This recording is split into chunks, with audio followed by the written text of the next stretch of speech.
Life here on earth is unpredictable. Hindi talaga natin masabi. Kaya, wag natin gamitin ang faith natin sa mga bagay na panlupa. Don't use your faith for the things of this earth. Maling use ng pananampalataya yon. Ginagamit natin ng pananampalataya para makapanatili tayo doon sa paniniwala natin na darating si Kristo someday, somehow, yung mga sufferings natin sa lupa mag-i-end. Kaya gustong-gusto natin yung pagdating ni Kristo eh. Dahil yun lang talaga yung solusyon sa lahat ng sufferings natin dito sa mundo. The greatest escape ng suffering is mawala ka sa katawang ito. Yan lang. Hindi masusolusyonan ng pangarap mo yung pain. Kahit ma-fulfill mo pa yung lahat ng dreams mo, hindi ibig niyan sabihin yung pain mo, yung suffering mo mawawala. Pwedeng mabawasan pero hindi mawawala. Siguro mabibili mo yung iba dahil meron ka ng ganun ba? Meron ka ng pera.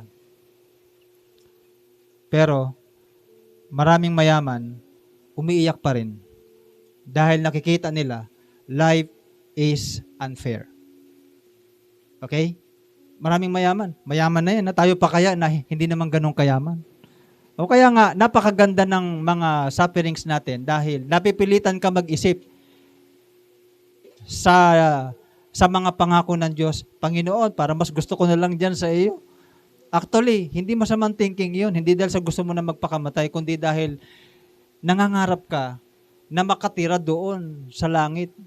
Alam nyo, lagi kong tinatry isipin, kahit imposibleng maisip, what is life in heaven?